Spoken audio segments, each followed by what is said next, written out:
আর তুমি ঘুমাইও না, ঠিক মতো পড়িলে নামাজ জান্নাত তোমার ঠিকানা।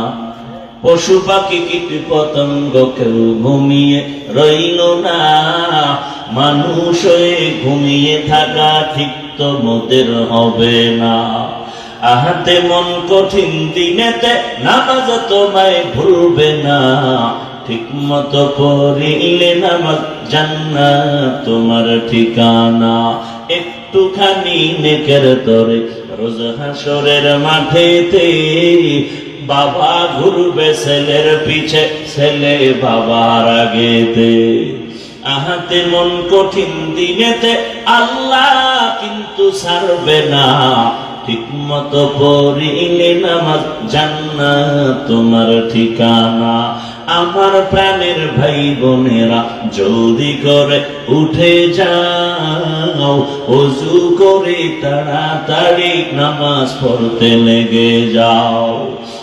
নবী বেনামাজি শাফাআত করিবেন না, ঠিক মতো পড়িলে নামাজ জান্নাত তোমার ঠিকানা। ঘুমের চেয়ে নামাজ ভালো, আর তুমি ঘুমাইও না, ঠিক মতো পড়িলে নামাজ জান্নাত তোমার ঠিকানা। ফজরে আল্লাহ ডাকলেন, হাজিরা দিলেন, আরে বান্দা। যোহরের সময় আবার ডাকছেন, আসো হাইয়া আলাল ফালাহ। যোহরের হাজিরায় তুমি নাই, আল্লাহ রাগ মানেন না। আবার আসরে ডাকলেন, আসো, আসরেও তুমি নাই, আল্লাহ রাগ করেন নাই। আবার মাগরিবে ডাকলেন, আসো, মাগরিবের হাজিরায় তুমি মসজিদে যাও নাই, আল্লাহ রাগ না করে আবার এশায় ডাকলেন, আসো, বান্দা এশায় তুমি নাই। আল্লাহ তো এখন আমি তোরে তালাশ করার জন্য আমি নিজে আসছি। রাতের গভীরে প্রথম আসমানে আমার আল্লাহ হাজির। কোথায়? অতিও গভীর হয় রজনী যখন, নীরবে প্রভুর নাম জপিও তখন।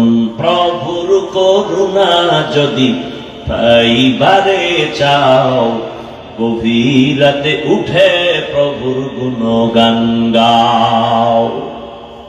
এমন একটা রাত নাই যে আল্লাহ প্রথম আসমানে আসেন না। আল্লাহ আসেন এরা জানেননি, কখন আসেন বলেন না কেন? রাতের শেষ ভাগে না প্রথম ভাগে? শেষ ভাগে। কোন দিন আসেন বলেন?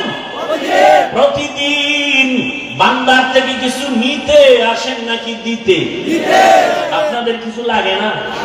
লাগলে আল্লাহর কাছে চান না কেন? আল্লাহ তো এখন কে চাবি চা, লাইনটা ক্লিয়ার। সব মানুষ ঘুমায়, গাছের পাখি ঘুমায়, নদীর মাছ ঘুমায়, ঘরের সব প্রাণীরা ঘুমায়। এখন পুরা রাস্তা ক্লিয়ার। এখন তুই ঘুম থেকে উঠে ওযু কর, নিরিবিলি একা একা জায়নামাজ বিছাইয়া সিজদা করে একটু দিল খুলিয়া আমি আল্লাহকে ডাক দিবি, ইয়া আল্লাহ, আমি ওয়াদা করেছি উদউনি আস্তাজিব লাকুম। ও বান্দা, তুই আমারে একবার ডাক দিবি, আমি তোর ডাকের সাড়া দেওয়ার জন্য রেডি। নবী নিজে বলেন, তোমার জুতার ফিতা ছিঁড়ে গেছে, আল্লাহর কাছে চাও। ফিতাও কার কাছে চাও? আল্লাহ দিয়ে যাবে, আল্লাহ একটা ব্যবস্থা করে দিবেন।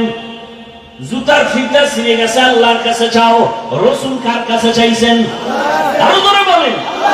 নবী বলেন, ইজা সাআলতা ফাসআলিল্লাহ ওয়া ইজা ইসতাআনতা ফাসতাইন বিল্লাহ। যদি চাইতে হয় কার কাছে? সাহায্য কার কাছে? দুনিয়ার কারো কাছে চাইও না, কারণ দুনিয়ার সবাই ফকির, দুনিয়ার সবাই অভাবী। আমার আল্লাহর কোনো অভাব हर गोरी देने को तू तैयार है, जो न मांगे उससे तू बेजार है। আল্লাহর কাছে চাও। এই দুনিয়ায় যারা চাইছেন তারা পেয়ে, ফেরাউন পাইছে কি? ফেরাউন গভীর রাতে আল্লাহকে বলতো, আল্লাহ আমি জানি তুমি আল্লাহ, কিন্তু আমার দুনিয়ার একটু মাস্তানি করতে মনে চায়, দুনিয়া চাই আখিরাত চাই না। আল্লাহ কয় যে দুনিয়া চাই তাকে, মান কানা ইউরিদুল আজিলাতা আজ্জালনা লাহু ফিহা মা নাশাউ লিমান নুরিদ। যে দুনিয়া চাই আমি আল্লাহ ওয়াদা তাকে দ্রুত গতিতে দুনিয়া দিয়ে দিই, আখিরাতে কিছু পাবে না। যে দুনিয়া কেন চাও, কিন্তু এটাও মনে রাখবি দুনিয়া চাই চাই চাই ধরতে গিয়া দেখবি নিজে ধরা পড়ে যাবে, দুনিয়া পাবি না। আল মালু ওয়াল বানুন জিনাতুল হায়াতিদ দুনিয়া। সন্তান আর সম্পদ দুনিয়ার সৌন্দর্য, এগুলোর কোনো ভ্যালু নাই। বিউটি পার্লারের সৌন্দর্য দিয়া কালা মানুষ চান মেয়ার মতো হয়ে গেছে সুন্দরী, ডানা কাটা ভরি, কিন্তু এর কোন স্থায়িত্ব নাই। পানি লাগলে সৌন্দর্য সব শেষ হয়ে যাবে। দুনিয়া দেখো অনেক অনেক রং তামাশা, কিচ্ছু না কিচ্ছু না, স্বপ্নের মতো এগুলো। চোখ বন্ধ হয়ে গেলে সব দেখবা খালি। স্বপ্ন দেখতেছে বিলকিসের সিংহাসনে ঘুরতেছে, স্বর্ণের পেয়ালায় নাস্তা রেডি, খাবে খাবে ভাব। চোখ দুইটা খুইলা দেখে সেরা ক্যাথা নিয়ে বসে আছে বিছনার মধ্যে, স্বর্ণের পেয়ালা কই গেল। এরে নবীর উম্মত, দুনিয়া কিছুই না। আর যারা দুনিয়ার পেছনে ঘুরে এরা দুইটা জিনিস চায়। কয়টা বলেন? এক নম্বরে চায় তারা সম্মান, দ্বিতীয় চায় শান্তি। কিন্তু আল্লাহর কসম, যারা আখিরাতের লাথি মারিয়া শুধু দুনিয়া দুনিয়া দুনিয়া দুনিয়া, জীবনে টুপি ভরে না, নির্বাচনের আগে টুপি। আখিরাত না দুনিয়া? খায় গাঞ্জা, খায় মদ, খায় বিড়ি। এর চরিত্র কেমন? ফুলের থেকেও পবিত্র আছে না নাই? বড় কঠিন। ঘরের মধ্যে ময়লা পরিষ্কার করার জন্য তোমার একটা ময়লা ঝাড়ু লাগবে না? ভালো ভালো করে বুঝো, ময়লা দূর করার জন্য সেখানে সুগন্ধি লাগাও, কিন্তু ময়লার মধ্যে যদি আরো ময়লা ফেলো পরিষ্কার হবে না। উদাহরণটা আমি দিবনি, প্রায় সময় দেই, আজও দেই। মনে করেন লুঙ্গির মধ্যে গোবর লাগছে, গোবর কি লাগছে? পাটনা না পাপ বলেন? এখন এই গোবর দূর করার জন্য কি লাগবে? পানি। অচেনা পথে খুঁজতেছি পানি পানি পানি, খুঁজতে খুঁজতে আধা ঘন্টা ঘাম, পানি নাই। একজনে দেখে কয় তুমি এত ঘোরো কেন, ঘাম কেন? বলে আমার গোবর লাগছে লুঙ্গিতে, ধোয়ার জন্য পানি তালাশ করি, পাই না, মাথা গরম হয়ে গেছে। তুমি কি বোকা নাকি? পানি তো তোমার নিজের কাছেই আছে, তুমি এত দূরে দৌড়াও কেন? তোমার নিজের কাছেই তো পানি আছে। সে পানির নাম কি? প্রস্রাবের পানি দিয়ে গোবর ধুইয়া দাও। আধা ঘন্টা আগে আসিলি কইরে হলুমান। যদি আধা ঘন্টা আগে যদি বুদ্ধি দিতে আমার এই প্রেশানি হতে হতো না। এমন সুন্দর বুদ্ধি তো কেউ দেয় নাই। এইবার বান্দা প্রস্রাব দিয়ে গোবর ধুইয়া ফেলছে, বলেন কেমন পবিত্র হলো? হ্যাঁ, নাপাক আরো ছড়ায় গেল। গোবরের নাপাক প্রস্রাবের পানি দিয়া ধুইলে যেমন নাপাক, আরো ছড়াইয়া যায়। সুদখোর, ঘুষখোর, গাঁজাখোর, চাঁদাবাজ, ধান্দাবাজ আর জেনা করনেওয়ালা, ধর্ষণকারী, চাঁদাবাজ, চোর, ডাকাত, দুর্নীতিবাজের যদি বলো আমার এলাকা পবিত্র বানায় দাও, ওরে যদি দায়িত্ব দাও, আরো সমাজ নাপাক হয়ে যাবে।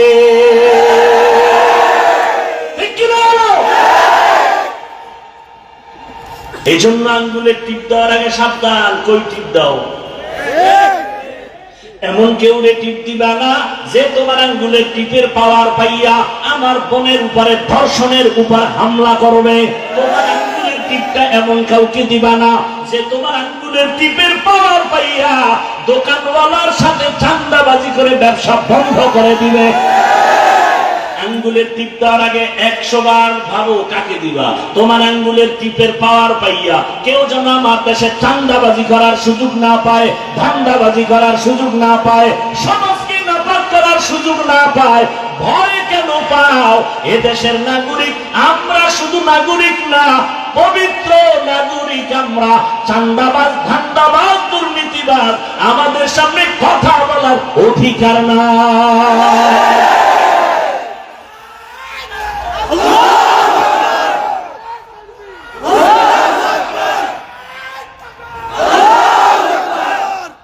রাগ করলেন, একটু রাজনীতি করলাম, আল্লাহ হেদায়েত দান করুন। আমি তো ইসলামটা রাজনীতির ব্যাপারে দুর্বল, হ্যাঁ, সাবধান। ভয় করলে ভয়, না করলে কিছু নেই। আমি দেশের সম্পদ নষ্ট করিনি, আমরা দেশের উপকার করি, সরকারের উপকার করি, জাতির উপকার করি। অতএব দেশের পিওর নাগরিক আমরা, কথা বলার অধিকার আমাদের বেশি। ওয়াজের প্যান্ডেলের মধ্যে রাজনীতির বক্তব্য চলে না চলে না? নেতা এসে ভোট চায় না চায় না? চায়। এটা কি রাজনীতির প্যান্ডেল নেই? তাহলে এখানে রাজনীতির নেতা কেন, বক্তব্য কেন? এতে দোষ নাই, তাদের বেলায় কুরু কুরু, আমরা কইলে মাকরু। আল্লাহ হেদায়েত দান করুন। এত ভয় পান কেন? বক্তব্য কত চমৎকার। এই হুজুরের ওয়াজ শুনলে হবে না, আমল করা লাগবে। তখন পাবলিক খারায় যদি আপনার দাড়ি করব, মসজিদে যদি এই বয়ানগুলো দেয় আগামী জুমায় কোন খতিব সাহেব, কেমন থাকবে? বলবে আপনি 1 মাসের জন্য ছুটি। ঠিক নেই? বিষয় কি? শিয়ালের হাতে মুরগি, শিয়ালের হাতে মুরগি, শিয়ালের হাতে মুরগি দিলে কয়দিন আমানত? 3 দিন।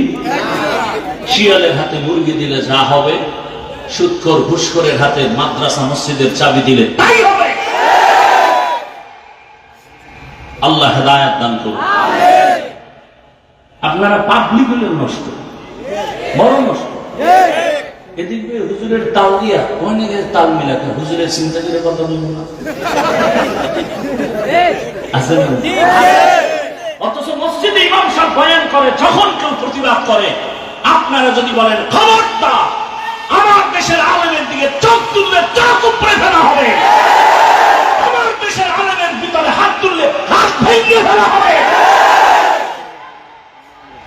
সব যদি এক আওয়াজ দেন, কোন মাস্তানের ক্ষমতা আছে কথা বলা? নেফাকি অন্তর থেকে দূর করেন। অন্যায় করেন করেন, না করেন না করেন, অন্তত ন্যায় যারা করে তাদের সাপোর্ট করেন। যারা সতের পথে আছে, হকের পথে আছে, তাদের সাপোর্ট দিবেন। রাজি আছেন? আল্লাহ কবুল করেন। 3 নম্বর হাদিসের আগাবো তো, মান আহাব্বা দুনিয়াহু আদাররা বিআখিরাতিহি ওয়া মান আহাব্বা আখিরাতাহু আদাররা বিদুনিয়াহু ফাআসিরু মা ইয়াবকা আলা মা ইয়াফনা। রহমতের নবী বলেন, ক্ষণস্থায়ী দুনিয়ার মায়া যারা অন্তরে ঢুকায় নিবা, তারা আখিরাত বরবাদ হয়ে যাবে। আর যারা আখিরাতকে অন্তরে জমা করবা, তারা দুনিয়া দূর হয়ে যাবে। বাকি দুনিয়ার থেকে তোমাকে আলাদা করা যাবে না, কারণ আখিরাত কামাই করার জায়গা দুনিয়া। আমরা যারা টুপি পরি, নামাজ পড়ি, হালাল খাই, পর্দা করি, নবীর আদর্শ মেনে চলি, আমরা কি না খায় মরছি? আঙ্গলাইনের কেউ চাকরি করে না, দিনের পথে থাইকা ব্যবসা কেউ করে না, তাহলে কেন বলবেন যে আখিরাত মানতে গেলে দুনিয়া পাওয়া যাবে না? বড় যারা আখিরাত বাদ দিয়ে শুধু দুনিয়া দুনিয়া দুনিয়া নিয়ে দৌড়াচ্ছে, তাকায় দেখে ওই 2 জিনিস মনে আছেন? যারা দুনিয়া খুঁজে কয় জিনিস চায়? শান্তি আর সম্মান। ভালো করে খুঁজে দেখেন, এরা শান্তিতেও নাই, কোন সম্মানেও নাই। সম্মান কি মিয়া? আল্লাহর দেওয়া সম্মান, আর একটা টাকা দিয়ে কিনে। আপনারা সম্মান বিক্রি করবেন না ভোটের আগের রাত্রে? কি বলে দেখ, বুঝুন হয়ে গেছে। ভোটের আগের রাতে সম্মান বিক্রি করবে বলে হাদিয়া দাও, তাহাজ্জুদের বরকতি টাইমে হাদিয়া বাড়াও, সেই টাইম বরকতের টাইম। আল্লাহ সাক্ষী হয়ে আছে প্রথম আসমান, বেশি দাও বরকত বেশি। খাইয়ে লইয়া ভোট দিবে একটা, বিক্রি করছে 6 জায়গা। হালাল না হারাম? আল্লাহ হেদায়েত দান করুন। ভাই, ভোট তো দিবেন যার দ্বারা দেশের উপকার হবে, জাতির উপকার হবে, ইসলামের উপকার হবে, তাকে দিবেন। সোজা কথা, কোনো প্যাস। আমার কাছে দোয়া চাইতেছে 13 জন প্রার্থী, হুজুর দোয়া চাই, হুজুর দোয়া চাই, হুজুর। 13 জনের জন্য কি দোয়া করবো? যেন 13 জন যেন বিজয় হয়, এটা সম্ভব। একজন হবে তো কি দোয়া করবো? এই দোয়া করবো, ও আল্লাহ, যেই ব্যক্তির মাধ্যমে জনগণের দায়িত্ব আসলে দেশের লাভ হবে, জাতির খেদমত হবে, ইসলামের লাভ হবে, তাকে তুমি বিজয়ের মালা পরায়া দাও। দোয়াটা কোনো দলীয় হয়েছে পক্ষ? আরে ভাই, আমি ইসলামের মানুষ, আমি ইসলামের পক্ষে বলবো না? আল্লাহ বুঝার তৌফিক দান করেন। এই দোয়া আপনারাও করেন। আল্লাহ যার দ্বারা দেশের উপকার হবে, আমাদের জনগণের সেবা হবে, ইসলামের উপকার হবে, তাকেই তুমি বিজয় দান করো। সম্মান পাওয়া যাবে না, আল্লাহ দেয়া সম্মান বড় দামি। টাকা দিয়ে সম্মান কিনলে প্রথমে ফুলের মালা, ফাইনালে জুতার মালা। আর আমার আল্লাহ যারে সম্মান দান করবেন, ওই বান্দা যেখানে বসবে ওই জায়গাটাও বড় দামি হয়ে যাবে। ওদের সম্মান দুনিয়ায়, ওদের সম্মান আখিরাতে। আল্লাহ, কষ্ট হচ্ছে আপনাদের, হলেও একটু মাফ করে দিয়ে। দিনের জন্যই তো, আপনার এক রাত, আমার তো প্রতি রাত। ভাইরা আমার, কাউকে তো একটা ক্ষতির কথা বলি না। এই যে এতক্ষণ বয়ান করি, শুধু আমি না, সব আলেম ওলামারা এ জাতির কল্যাণ চায়, ঠিক না? আচ্ছা বলেন তো একটা উদাহরণ, সরকারের চাকরি যারা করে, বেসরকারি যারা চাকরি করেন, তাদের ডিউটি কয় ঘন্টা? বলেন বলেন। 5 ঘন্টা, 8 ঘন্টা। 8 সরকারি ডিউটি 8 ঘন্টা। বলেন নিম্নে সরকার থেকে বেতন কত? নিম্নে 20,000। ধরেন 20, হ্যাঁ 20,000। টেবিলের নিচে আরো মুক্তার দানা তো অভাব নাই কি? দুনিয়ার কোন দেশে যদি মুক্তার দানা না থাকে, আমার দেশের মধ্যে টেবিলের নিচে বহু হারাম শুকরের মুক্তার দানা আছে। পাইলেই রাতারাতি আঙ্গুল ফুলে কলা গাছ। কথা ঠিক নেই ভাইরা আমার? তাহলে ডিউটি করে 8 ঘন্টা, বেতন 20,000। এমনি হেমনি আরো অনেক কিছু। এবার আপনারা বলেন, আপনাদের অঞ্চলগুলোতে যত মসজিদ আছে, ইমাম সাহেবদের ডিউটি কত ঘন্টা? বলেন। বেতন দেন কত? গ্রামে তো সেদিন এক জায়গায় জিজ্ঞেসি, ইমামের 1,000, খতিবের 2,500। আমি বললাম একুরেট মাস? বলে 13 মাস বাকি। 24 ঘন্টা ডিউটি করে, 5,000 টাকা, 10,000 টাকা বেতন দেয়, তাও মাস দেওয়া হয় না। এরপরেও কি কোন ইমাম সাহেব কারো সাথে খারাপ আচরণ করে? জুমায় কি বলছে? 30,000 বেতন দাও, না হয় আসর থেকে সূরাগুলো উল্টা পড়া হবে। কেউ বলছে? এবার এই 24 ঘন্টার ডিউটি কি করে? রিমান্ড চলে, রিমান্ড। জহুরের নামাজে নাই, আসরের সময় রিক্সা ড্রাইভার, জহুরে ছিলেন না, গেছিলেন কই? হুজুর বলে কে তুমি? বলে আমি রিক্সা চালাই। এত পাওয়ার কেন? বলে মাসে 5 টাকা বেতন দেই। এই পাওয়ার আছে না? না। সভাপতি সাহেব কত? বলে মাত্র 100। সেক্রেটারি সাহেব কত নি? সভাপতির থেকে সেক্রেটারি ধনী। দেন কত? কয় 50। কেন? সভাপতির থেকে ধনী বাড়ায় দেন। কয় সভাপতির থেকে বেশি দিতে গেলে বেয়াদবি হবে। এত কিছুর পর আলেম কারোর সাথে খারাপ কথা বলে না, বরং কলিজা দিয়া মোনাজাতে দোয়া করে, হে আল্লাহ এলাকায় শান্তি দাও, ব্যবসায় বরকত দাও, কবরওয়ালাদের জান্নাত দাও, আয় আল্লাহ অসুস্থ রোগীদের সুস্থ বানাও। আলেম ওলামা এত কষ্ট বুকে নিয়া মানুষের জন্য এত কষ্ট করে, দোয়া করে, এরপরেও যারা বলে হুজুরেরা খারাপ, আমি বলি ওদের 14 বংশের রক্তগুলো খারাপ। আল্লাহ হেদায়েত দান করেন। ভাইরা আমার, এজন্য আল্লাহ বলেন মিনহা খালাকনাকুম ওয়া ফিহা নুঈদুকুম ওয়া মিনহা নুখরিজুকুম তারাতান উখরা মাউতু কাসিন কুল্লু নাসিন শারিবু কবরু বাইতিন কুল্লু নাসিন দাখিলু। আর অল্প টাইম আমি গুছাই নিতেছি, আয়াতের পরে অল্প কথা না বললে হক আদায় হবে? অল্প টাইম, ভালো করে খেয়াল করেন। আল্লাহ বলেন আমি মানুষ মাটির থেকে তোদেরকে সৃষ্টি করেছি, এক অংশ। দ্বিতীয়, তোকে মাটির গর্ভে নিয়ে যাব, দ্বিতীয়। তৃতীয় অংশ হলো মাটির থেকে আবার পুনরায় আমি হাসরের মাটি উঠাবো। তিনটা বিষয় এখানে কঠিন আলোচনা। প্রথম অংশ মিনহা খালাকনাকুম, তোমাদের সৃষ্টির রহস্য নিয়ে আলোচনা। দ্বিতীয় হলো ওয়াফিহা নুঈদুকুম, কবর জগতের আলোচনা। তৃতীয় হলো ওয়া মিনহা নুখরিজুকুম তারাতান উখরা, কিয়ামতের আলোচনা। মাত্র মিনহা খালাকনাকুম শব্দটার উপরে কয়েক মিনিট কথা বলবো। আল্লাহ বলেন হে মানুষ, মাটি থেকে তোমাকে সৃষ্টি করা হলো।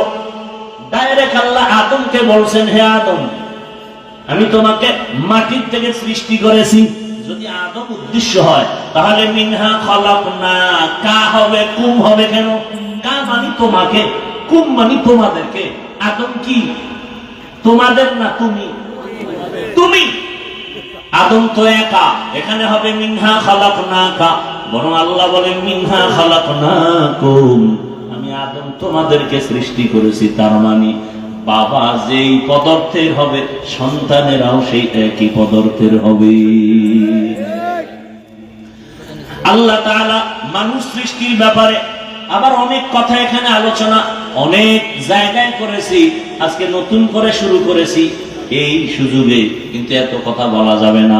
আল্লাহ মানুষ সৃষ্টির ক্ষেত্রে আর এক জায়গায় আর এক ভাবে বলেন আমি মানুষ সৃষ্টি করেছি জমাট রক্ত থেকে। ইকরা বিসমি রাব্বিকাল্লাযী খালাক, খালাকাল ইনসানা মিন আলাক। আছে না? আছে। ওখানে বলা হলো মাটির থেকে, এখানে বলা হলো জমাট রক্ত থেকে। আর এক আয়াত আল্লাহ বলেন না, আমি মানুষ সৃষ্টি করেছি হাল আতা আলাল ইনসানি হিনুম মিনাদ দাহরি লাম ইয়াকুন শাইআম মাযকুরা ইন্না খালাকনাল ইনসানা মিন নুতফাতিন আমশাজিন নাবতালি ফাজআলনাহু সামিআম বাসীরা। আয়াত ঠিক আছে? পরে তো প্রেস লাগাই দিও, ঘুমাও ঘুমাও।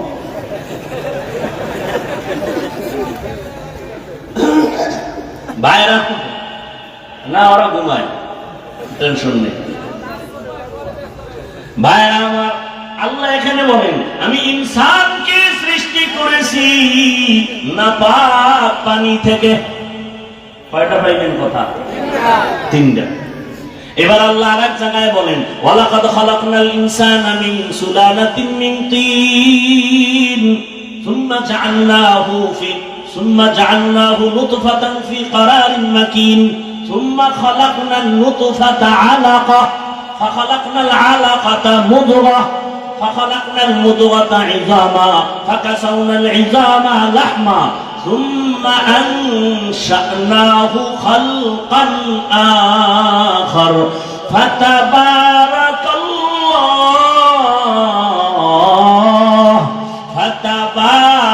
الله أحسن الخالقين।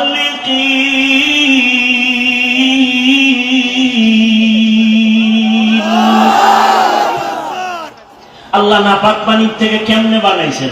আল্লাহ বলেন এই পানিটারে আমি আল্লাহ শোধন করাইলাম ফেরেশতার মাধ্যমে, এরপরে গোশতের টুকরা, এরপরে হাড্ডি, এরপরে আবার শোধনের পরে আমি আল্লাহ তাআলা আবার গোশত দিলাম, হাড্ডি দিয়া, চামড়া দিয়া, একটা স্ট্রাকচার মানুষের বানাইয়া, এরপরে প্যাকেট করে দিলাম, কাভার করে দিলাম, একের উপরে একটার উপরে আর একটা কাভার, কাভারের উপরে কাভার, কাভারের উপরে কাভার দিয়া এমন ভাবে আমি আটকাইয়া দিয়েছি যে মায়ের গর্ভে বিন্দু থেকে বিন্দু বাতাস ঢুকতে পারবে না, ঢুকলেই তোর মরণ। দেখেন তো, অক্সিজেন ছাড়া বাঁচা যায়?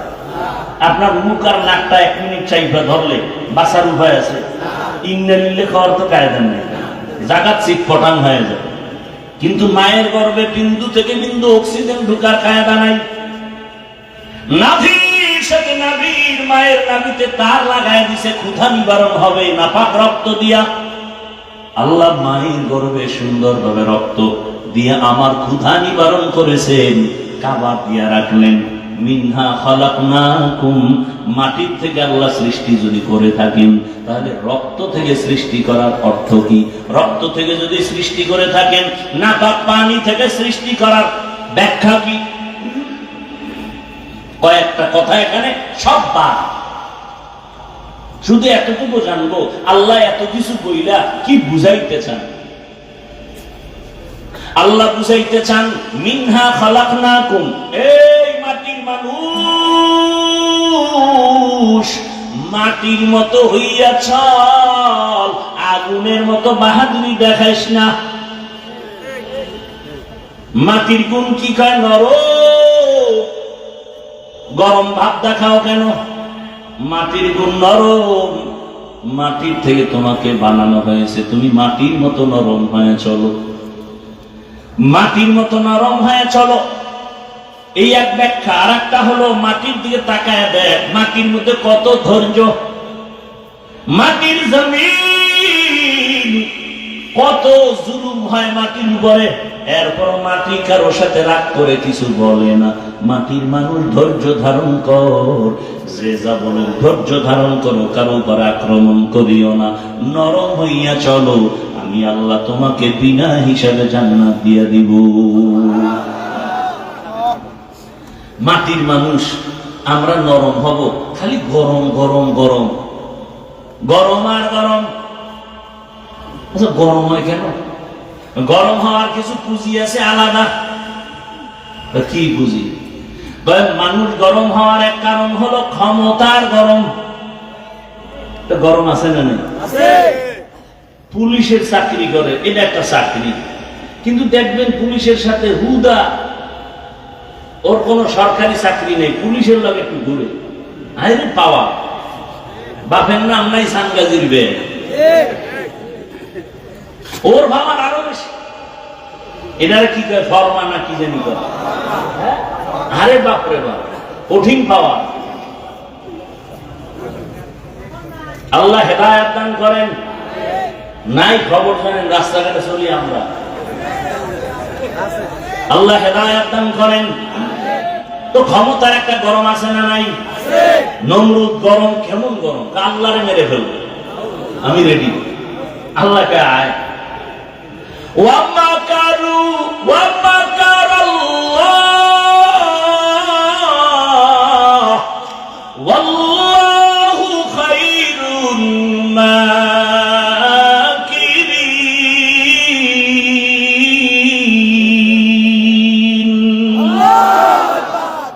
নমরুদ আল্লাহরে মেরে ফেলবে, পাওয়ারটা কেমন? বাঁশ দিয়া খুঁটি বানাইছে, কি কয় সিঁড়ি, 3 মাইল আল্লাহরে মেরে ফেলবে, গিয়া মারছে। এবার দেখে আগায় রক্ত, নিচে একাই যে রক্ত, মেরে ফেলছে। চিন্তা করছেন এমন বড় বেঈমানেরা আল্লাহ যখন ওরে মারতে লইছে, কি পরিমাণ বাহিনী লাগছে।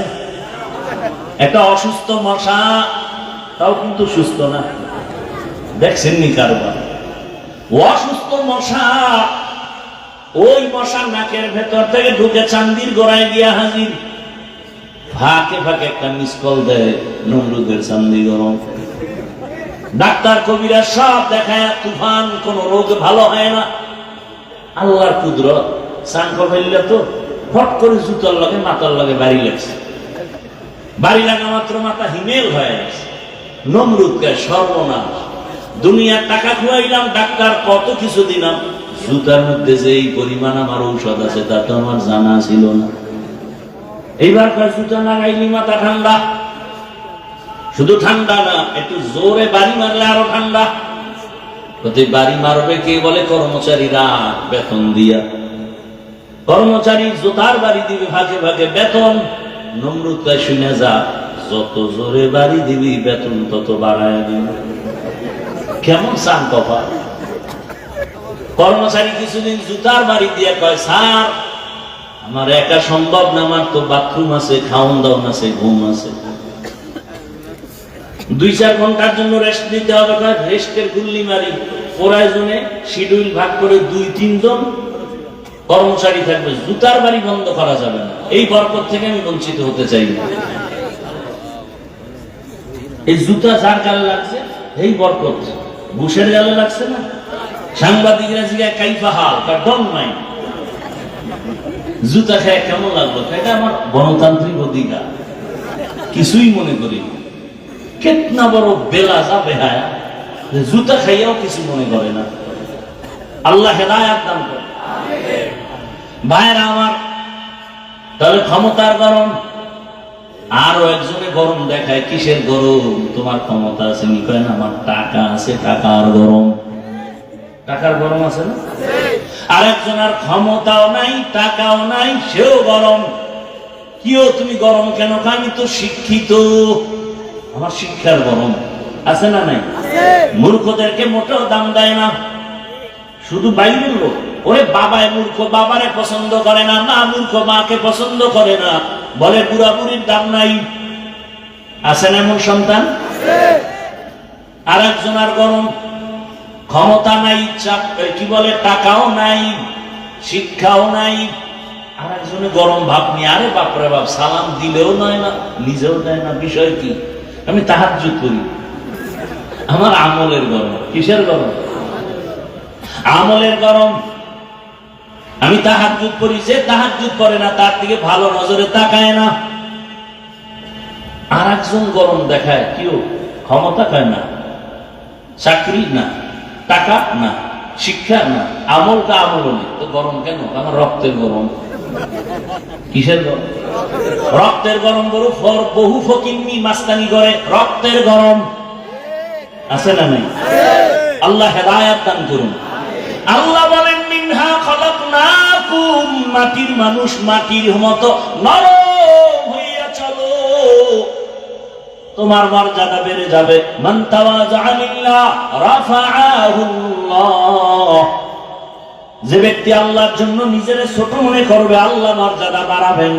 ও আমার শ্যামপুরের মুসলমান যুবক, পর্দার আড়ালের মা বোনেরা, বৃদ্ধ বাবাজিরা, গরম ভাব দিয়া লাভ কি?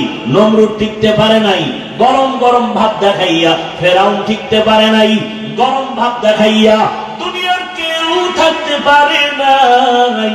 বরং যারা নরম নরম ভাবে চলছেন, এরা এখনো মানুষের অন্তরে অমর হয়ে আছে। নরম জিনিসের অনেক দাম। নারীরা দুর্বল, নরম, মর্যাদা বেশি। শিশু বাচ্চার অনেক নরম, অনেক দুর্বল, এদেরও সম্মান সবার কাছে প্রিয়, অন্তরের আপন হয়ে আছে। ও আল্লাহর বান্দারা, তুমি মানুষ, আমি আল্লাহ তোমাকে নরম করে বানাইলাম। ওয়া খুলিকাল ইনসানু যায়ীফা, আমি তোমাকে দুর্বল করে বানাইছি। গরম ভাব অন্তর থেকে দূর করে দাও। গরম ভাব দেখাইয়া আবু জাহাল টিকতে পারে নাই, আবু লাহাব টিকতে পারে নাই, কিন্তু রহমতের নবী, কত তার সম্মান, নরম ভাব। আবু বকর সিদ্দিক, আল্লাহ তাকে এমন নরম বানায় দিলেন, আল্লাহ এত মর্যাদা দান করেছেন।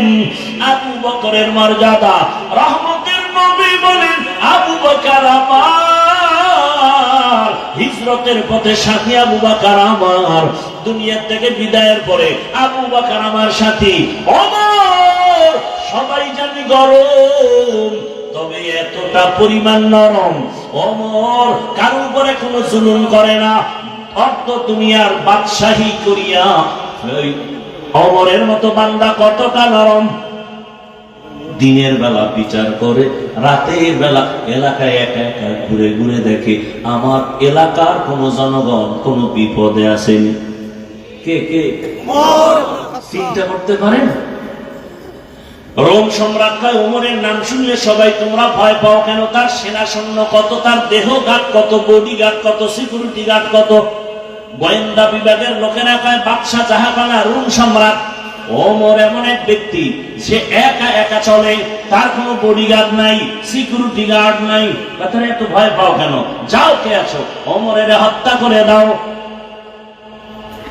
ওমরের হত্যা করার জন্য লোক রেডি হয়ে গেছে, তরবারি নিয়ে সুযোগ খুঁজে পাইলেই হত্যা করবে। আল্লাহ কয়, আমি যাকে হেফাজত করব কেউ তার ক্ষতি করতে পারবে না, বড় ক্ষতি করতে গেলে সে ক্ষতির মধ্যে পড়ে যাবে। ওমরের মারবে কেমনে? দেখতেই ভয়। খবর শুনছে ওমর একা একা একটা জঙ্গলের পাহাড়ের পাশে খালি ময়দানে ডান হাতের বালিশ বানাইয়া ওমর ঘুমায়। এবার শত্রু বাহিনী চিন্তা করলে এই সুযোগ হাতছাড়া করা যায় না। সামনে গেছে, গিয়া দেখে ঠিকই পাহাড়ের পাশে একটা লোক ঘুমায় আছে, অনেক উঁচু লম্বা, ঘুমাইতে আছে। ও তরবারিতে নিয়া এক কদম সামনে যায়, আবার দাঁড়ায়, কেমন যেন হৃৎপিণ্ড কাঁপতেছে। ভয় ভয় কি করি, আবার একটু আগায়, আবার পেছনে যায়। যাইতে যাইতে যাইতে যাইতে কাছাকাছি গিয়া হঠাৎ করে ওই ব্যক্তির তরবারিটা হাত থেকে ভয়ে পড়ে গেছে। তাকায় দেখে ওমর একা ঘুমায় না, জঙ্গলের একটা বাঘ ওমরের পাহারা দিতেছে। খাপো বাদো আবো আতিশ বন্দা মানে তু মুর্দা বাহাক জিন্দা। এই ওমর রাতের বেলা ঘুরে, আমার এলাকার কি খবর? আমার ছেলের খবর জানি, মেয়ের খবর জানি, স্ত্রীর খবর জানি, ভাইয়ের খবর জানি। আমার মা আরামে ঘুমায়, আমার বাবা আরামে ঘুমায়, আমার পরিবারের সবাই শান্তি, সবাই সম্মান, গাড়ি নিয়ে চলে, এসির বাতাস খায়। জনগণের কি খবর? এই চিন্তা অনেকের অন্তরে আসে না। ওমর এত বড় বীর, যে ওমরের ডর, ওমরের ভয়ে শয়তান রাস্তায় চলে না। সেই ওমর একা একা রাতের বেলা ঘুরে, জনগণের খবর নেই। হঠাৎ এক ঘরে গিয়ে শুতে মেয়েদের কণ্ঠের আওয়াজ। ওমর চুপ, দূরে দাঁড়ায় চুপ করে শুনতেছে কিসের আওয়াজ। হঠাৎ করে শুনে মা তার মেয়েকে বলে, বাজারে দুধ বিক্রি করতে নিবি, গাভীর দুধ, পানি বেশি দিয়ে নিবি। মেয়ে বলে, মা তুমি বলো কি? দেশের বাদশাহ ওমর খলিফাতুল মুসলিমিন যদি জানে কল্লা ফেলে দিবে। এইবার মা ডাক দিয়ে কয়, ওমর তো দেখবে না, এত ভয় কেন? ওমর কই? ঘরের কিনারায় নিরাপদে দাঁড়ানো। মেয়ে ডাক দিয়ে কয়, মা তুমি জানো না, ওমর যদিও জানবে না, তবে আমার আল্লাহ তো দেখবেন, আল্লাহকে ফাঁকি দেয়া যাবে না।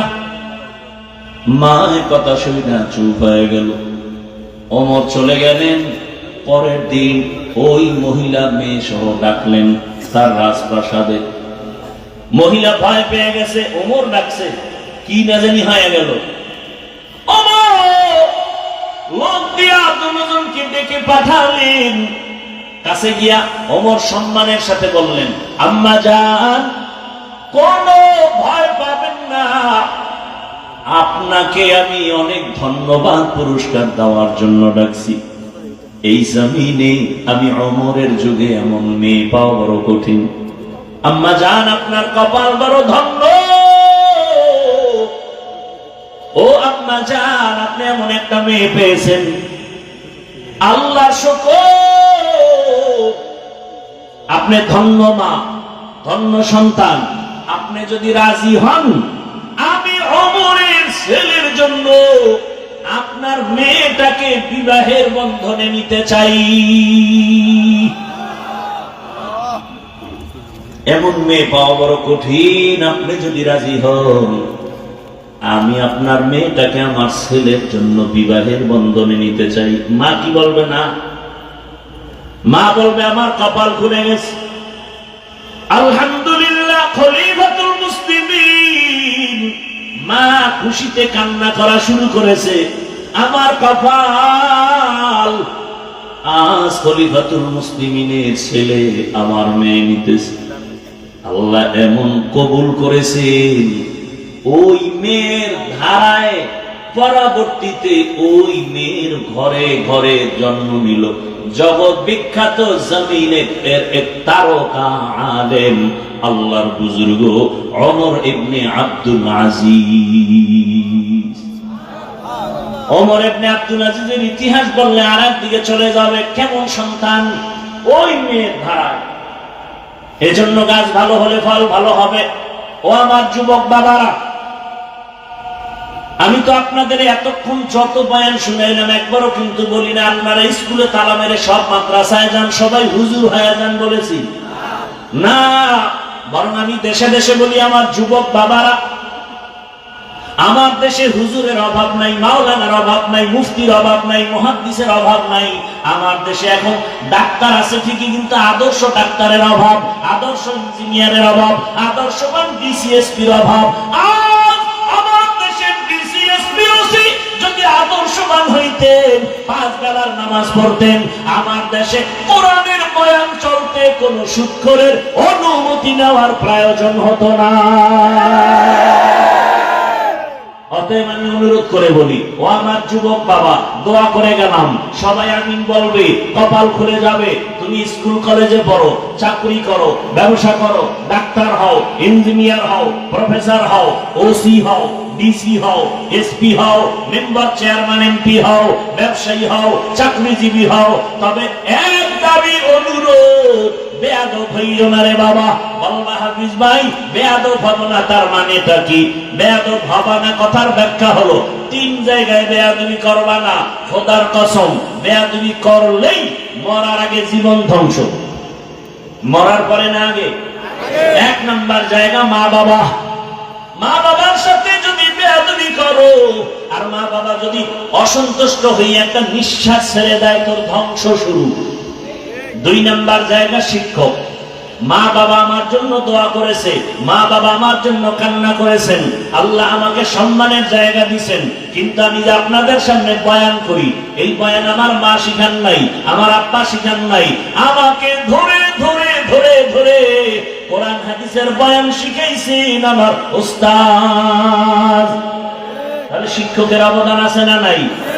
তোমাকে দস্তকাত শিখাইলেন, তুমি এখন ইংলিশে কথা বলো, আরবিতে কথা বলো, বাংলায় শুদ্ধ বাংলায় কথা বলো, এই অবদান কার? শিক্ষক। অতএব শিক্ষকের সাথে বেয়াদবি করবা না। যদি করো আর কষ্ট পাইয়া শিক্ষক যদি নিঃশ্বাস ফেলে, তোমার ধ্বংস শুরু, লেখাপড়ার জীবন ধ্বংস হয়ে যাবে। 3 নাম্বার জায়গা ওলামায়ে কেরাম, মুরব্বি, এদের সাথে বেয়াদবি করবা না। খবরদার, এদের সাথে যদি খারাপ আচরণ করো আর এরা কষ্ট পাইয়া যদি চোখের পানি ছেড়ে নিঃশ্বাস ফেলে দেয়, আল্লাহর কসম, এই জমিনে তোমার ধ্বংস শুরু হয়ে যাবে। ও জমিনের মানুষ, আমার বাংলাদেশ এত সুন্দর, মাদ্রাসার অভাব নাই, মসজিদের অভাব নাই, ওয়াজ মাহফিলের অভাব নাই, তাবলীগের অভাব নাই, পীর মাশায়েখের অভাব নাই, এরপরেও কেন অশান্তি? আলেমদের সাথে বেয়াদবি করার ফলাফল। অতএব অনুরোধ করি, ডাক্তার হও, বেয়াদব হইও না।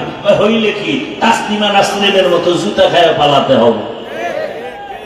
আদবালা হও, দেখবা ডাক্তার হলো পুরা জীবন তোমার সম্মানের। তুমি একজন ইঞ্জিনিয়ার হও, আদবালা, আদর্শওয়ালা, তোমার সম্মান বেড়ে যাবে। এখান থেকে তোমাকে ডাক দিয়া বিদেশ নিয়ে যাবে হায়ার করে। এরকম ডাক্তার নাই? আছে। এটা সম্মান, এটা ডিগ্রি না, সম্মান।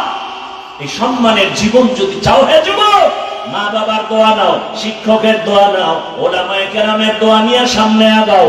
ও পর্দার আড়ালের আম্মা জান,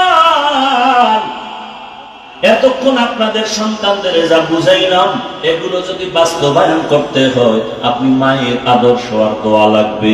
আপনি যদি চেষ্টা করেন, একটা সন্তান ফুলের মতো পবিত্র হয়ে যাবে। আম্মা জান, আপনার আদর্শ সন্তান শিখে ফেলবে। আম্মা জান, আপনার মতো কত দামি মা এই এলাকায় আছে, এখনো আছে, নামাজ ছাড়ে না, বেপরদায় চলে না, মোবাইলে সময় নষ্ট করে না। এরে আম্মা জান, স্বামীর মাল খেয়ানত করে না। আম্মা জান বলে, আপনারা কেন নামাজ পড়েন না, বেপরদায় চলেন, মোবাইলে সময় নষ্ট করেন, স্বামীর মাল খেয়ানত কেন করেন? আরে স্বামী মরে গেলে তো আপনারই থেকে যাবে সব, আপনি কেন স্বামীর মাল মনে করে নষ্ট করেন? ও আমার মা বোনেরা, এখনো সময় আছে, আল্লাহর কাছে তওবা করেন আর মনে মনে বলেন, হে আল্লাহ, একটা ভালো সন্তানের মা বানায় দাও। আপনার সন্তান ডাক্তার হবে, ইঞ্জিনিয়ার হবে, ওসিডিসি হবে। আপনার সন্তানের ব্যবহারে কোন মা বাপ যেন কষ্ট না পায়, ওলামায়ে কেরাম শিক্ষকরা যেন কষ্ট না পায়। আরে মা, আপনার সন্তানের ব্যবহারে সবাই খুশি থাকবে, কলিজা করে দোয়া করবে, ডাক্তার হবে, রুগীও দেখবে, কোরআন তেলাওয়াত করবে, নামাজ আদায় করবে, আবার আপনাদের জন্য দিল খুলে দোয়াও করবে। এমন ডাক্তারের মা যদি হতে পারেন, আপনার জীবনটাও ধন্য, সন্তানের জীবনটাও ধন্য হবে। ও আম্মা জানেরা, আপনাদের মতো মা এখনো আছে, দিনের পথে চলে, মার্কেটে ঘুরে না। আম্মা জান, আপনার চেহারার মধ্যে বদনজর লাগাবেন না। খবরদার, মা ঘরের মধ্যে থেকে একটা আদর্শ সন্তান তৈরি করে যাবেন, আদবওয়ালা, কোরআন পড়নেওয়ালা। এ ডাক্তার ইঞ্জিনিয়ার হলেও আপনার জীবনটা ধন্য হয়ে যাবে। ও বাবাজিরা, ও যুবক বাবারা, এখনো সময় আছে, তওবা করো। জীবনে তো মনের চাহিদা মিটাইয়া, শখ মিটাইয়া, গুনাহ তো কম করো নাই।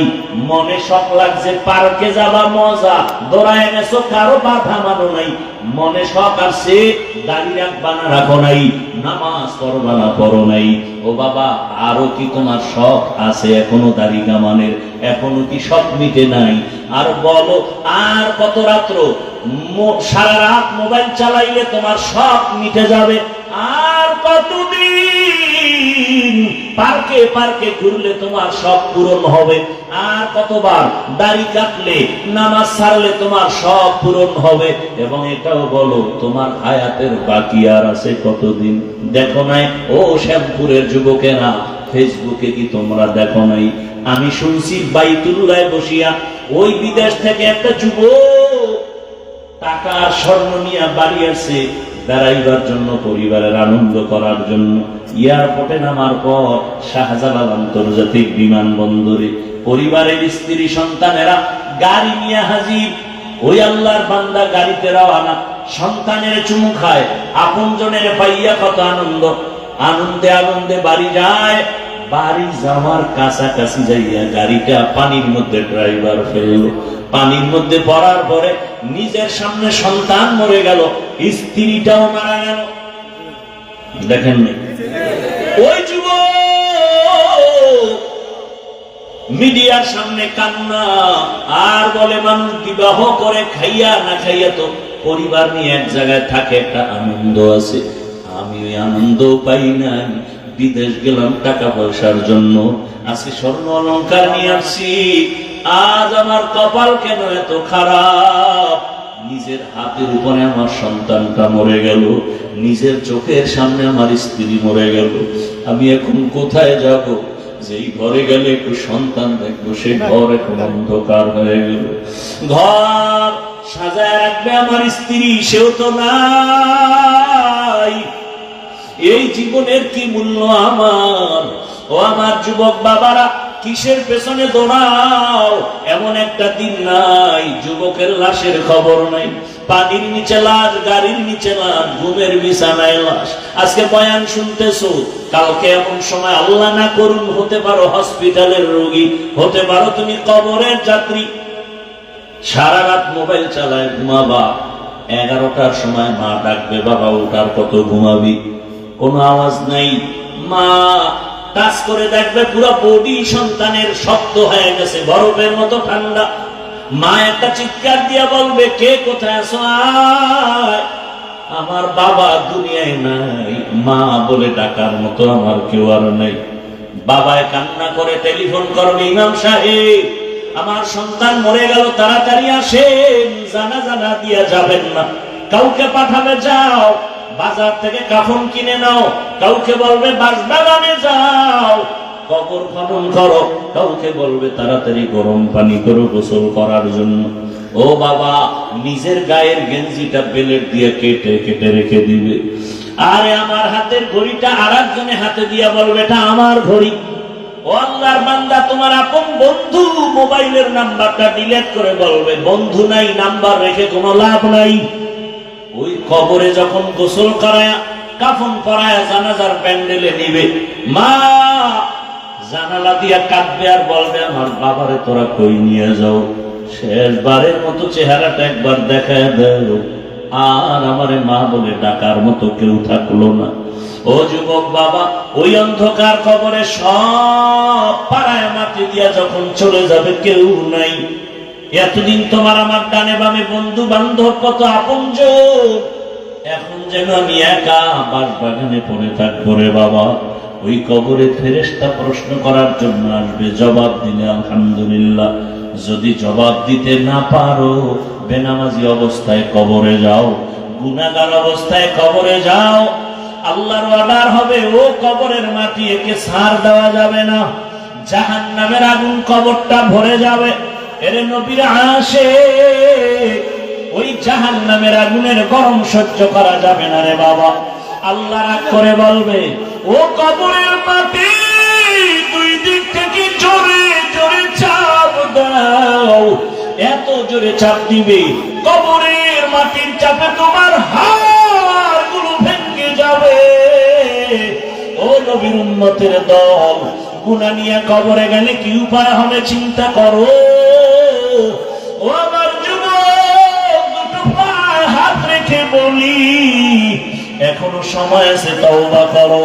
মনে মনে আমার আল্লাহকে ডাকো আর বলো, হে দয়ার মালিক,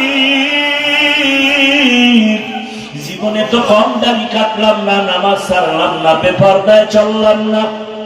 আয় আল্লাহ, কত গুনাহ করে করে জীবন কাটায় দিলাম। মোবাইলের গুনাহ, হাতের গুনাহ, চোখের গুনাহ জীবনে করেছি। দুনিয়ার মা বাবা ভাই বোন কেউ জানে না আমি কত বড় গুনাহগার। আমার মায় যদি আমার গুনার খবর জানত, আমার মা বাবা আমাকে ভালো নজরে দেখতো না। হ্যাঁ যুবক, একটু চোখ বন্ধ করে চিন্তা কর, তোর আমার গুনার খবর যদি ভাই বোন জানতো কেউ মায়ার নজরে দেখতো না। আমার মাওলা কেমন দয়ার মালিক, এত গুনাহ করার পরেও আমার মাওলা রাগ করে পানিও বন্ধ করেন নাই, খানাও বন্ধ করেন নাই, বরং আমার আল্লাহ মায়ার দরজা দিয়ে ডাকে, বন্দায়া রহমতের দরজায় বেরিয়ে আয়। ওরে আমার দরজা থেকে কই ভাঙতেছ, যেদিকেই যাবি জাহান্নামের আগুন, সূর্যের গরম সহ্য করতে পারো না। ওরে বান্দা, গুনার মজা পাইয়া কই যাও? বেনামাজি নামাজ না পড়িয়া মজা পাইছো, বেপরদায় চলে মজা পাইছো, গান বাজনায় মজা পাইয়া। ও বান্দা, তুই কোন দিকে দৌড়াও? ওরে যেদিকে যাইতেছ ওদিকে তো জাহান্নামের আগুন ছাড়া কিছু নাই। ওরে জাহান্নামের আগুনের গরম কেমন জানো? আল্লাতী তাত্তালিউ আলাল আফইদা। ওরে জাহান্নামের আগুন লাগা মাত্র কলিজাটা ভুনা হয়ে যাবে। ও আমার যুবক বাবারা, ওরে গুনার কারণে জীবনটা ধ্বংস, দিলটা পাথর হয়ে গেল, চোখে পানিও নাই। আল্লাহর কাছে তওবা করো আর মনে মনে আল্লাহরে ডাক দাও, হে দয়ার আল্লাহ, এই ময়দান থেকে আর গুনাহ অবস্থায় ফিরাইয়া দিও না। আল্লাহকে বলো, হে মালিক, জীবনে যত গুনাহ করেছি আর করব না। গুনাহগার হয়ে হাসরের ময়দানে দাঁড়াতে চাই না। হাসরের ময়দানে সূর্যের গরম, জাহান্নামের গরম সহ্য করতে পারবো না। ও আল্লাহ, তুমি মাফ করে দাও। আর নামাজ ছাড়বো না, দাড়ি কাটবো না, বেপরদায় চলবো না। মা বাবার দোয়া নিয়া, শিক্ষকের দোয়া নিয়া, ওলামায়ে কেরামের দোয়া নিয়া নবীজির আদর্শ মতো জীবন চালাবো। আল্লাহর কাছে বলিয়া যদি তওবার নিয়ত করতে পারো, আর জীবনে কোনোদিন গুনার কাছেও যাইবা না। তোমার মতো যুবকেরা স্কুল কলেজে পড়িয়াও নামাজ পড়ে অভাব নাই। তোমার মতো কত যুবক চাকরি করে, র্যাব, আর্মি, পুলিশ, বিডিআরের নামাজ ছাড়ে না। বলো তুমি কেন পারো না? তোমার মতো কত ব্যবসায়ীরা নামাজ পড়ে। ও ব্যবসায়ী বাবার, আপনারা কেন পারবেন না? ও চাকরিজীবীরা কেন রেডি হন না? ও ড্রাইভার বাবারা, শ্রমিক বাবারা, আপনাদের মতো কত শ্রমিক কাজ করে, নামাজ ছাড়ে না। এখনো সময় আছে, তওবা করেন। ওই অন্ধকার কবর বড় কঠিন, হাসরের ময়দান বড় কঠিন। আল্লাহর কাছে তওবার যদি খাঁটি নিয়ত হয়, মুনাফিকি না থাকে, খাঁটি তওবার নিয়ত যাদের আছে, দুটো হাত আল্লাহকে দেখাইয়া দাও। আয় আল্লাহ, হাতগুলো কবুল করে নেন, তওবা কবুল করে নেন। তওবার উপরে মজবুত হইয়া চলার মতো তৌফিক দান করেন। আমিন।